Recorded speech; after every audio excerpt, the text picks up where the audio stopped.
Hey BookTube, hope everyone is doing well. Welcome to Book Envy. My name is Michaela and today I am going to be reviewing The Wicked Deep by Shea Ernshaw. This is actually a departure from what I would normally review. It's also a departure from what I would normally read.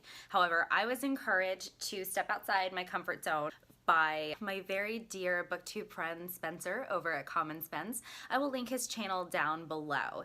Now, Spencer is kind of like the YA aficionado. I really trust his judgment when he told me that there's a good chance I would really like it because there's parts of the book that are a little reminiscent of everybody's favorite Halloween film, Hocus Pocus. And I kind of got excited. I was kind of wanting to spruce it up a little bit, and I'm glad that I did. I will venture into the YA waters every once in a while. This book was also recently reviewed by another channel that I have discovered recently, Carol Marie Reads. I will also link her channel down below. She does absolutely wonderful reviews and discussions on books, and I'm so glad her and I have found each other on BookTube.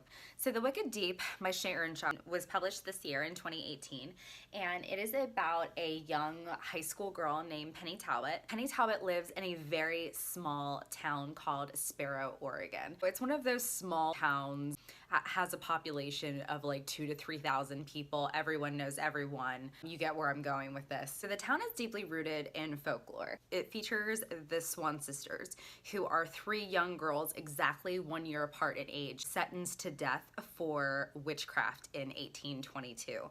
And legend has it that every summer the Swan sisters will come back to Sparrow and will take the form of a female who is swimming in the water during the solstice period of summertime. So then, okay, you know what, I'm putting the book down. The Swan sisters provide so much of the backstory for Sparrow, Oregon.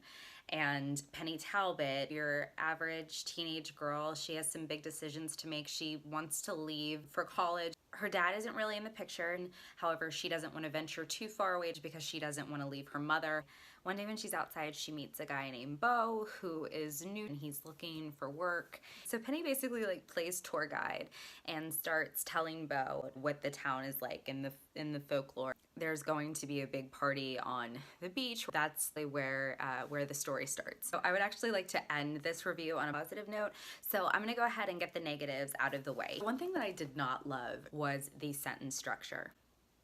You are dealing with simple sentences for 300 pages, especially when you're reading about exciting content like, you know, witches and witchcraft. To me, that just made it very dull. I have a harder time reading prose that doesn't really flow and is just kind of like choppy. The short, choppy sentences, they get to me and they got to me pretty quickly. So next on my list of no's was the overuse of adjectives. What I'm referring to specifically is her need to tell you every single object's color. As far as color is concerned, nothing was left to the imagination. Every shirt, every shoe, every set of eyes. It's important to include sensory details because we are visual creatures. It was also a distraction with the choppy writing that every single thing, red, orange, yellow, green, blue, purple. I feel like some of the rainbow could have been omitted. Another point that I really didn't like, the plot's predictable. I also get that, you know, 30 years old, I'm not the target audience of this writer. It's young adult literature. It's very, very difficult for me to enjoy something when I know what's coming. It's just the way that I'm wired. My brain derives no satisfaction from that. And I'm also not just saying that because I'm older than the intended audience and it's YA. Three Dark Crowns by Kendara Blake. There was a plot twist in that book that, I'll be honest with you, I didn't see coming. And I mean, I didn't finish it going like, but I did kind of finish reading Three Dark Crowns going, that was crafty. Well, I'll give her that. And I just didn't feel the same way about The Wicked Deep. Don't worry, I still have some positives. I'm not just completely putting the book down. Like I do have some genuinely nice things to say about it. But before I do, my one last criticism. I feel like this was like a loose interpretation of witches. When I think witches, there's a certain picture that comes to mind. And in The Wicked Deep, there's no cauldrons, there's no black cats, there's no spells, and you can kind of look at that two ways. We can either applaud Shea Ernshaw for not reducing witchcraft to a singular stereotype, or we can suggest that maybe it should have been marketed as a siren. I'm also not the reigning authority on any kind of mythological creatures, but these are three girls who were drowned in an ocean. Once again, ocean. They return to the ocean. They come from the ocean. There's singing involved, and the singing has like this hypnotic effect on men. I just thought of like a siren more than I did straight witchcraft. So then again, maybe that's on me. I don't know. It's enough for the positives that I promise you I do have. Number one, she did a fantastic job making me feel like I was there in this small town of Sparrow, Oregon. I was actually raised in a small town that had a population between 2,000 and 3,000 people. And oddly enough, the town where I was raised also has a big event every year where reenactment is involved. It brings in tourism. You really get transported to this small coastal town.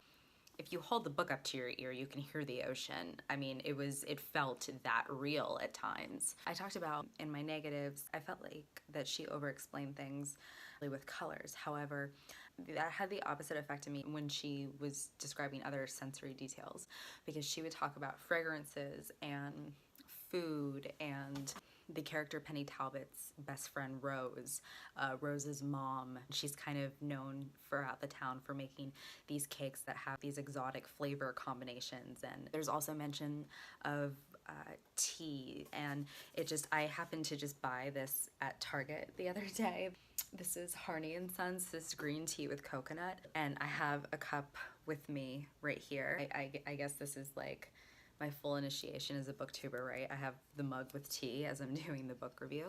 Honestly, it was just a wonderful picture, and I feel like a lot of times, especially in adult fiction, that sensory details like foods and teas and fragrances are kind of underrepresented. And when I was reading it, I just pictured these small little boutiques that have tea in canisters like this just lining the shelves, which I thought was absolutely lovely, because that's like totally a place I would love to go shopping. And I thought that that was really great how she tuned into that, because I was all about that life. So my very favorite thing about The Wicked Deep was actually the ending. I feel like endings, especially good endings that feel justified, are really hard to come by regardless of what genre you're reading, whether that's young adult fiction, whether that's regular fiction. It can be really difficult to wrap everything up properly. I was very impressed with the ending. Job well done. You, the reader, walk away from the experience with closure. You walk away without feeling cheapened, which I feel happens to me entirely too often. It was actually a very satisfying ending. Let me know down below in the comments if you've read The Wicked Deep, what your thoughts were, if you have any other YA suggestions for me. I'm always looking to try something different. In the meantime, hope you enjoyed this, and I will catch you guys later. Bye!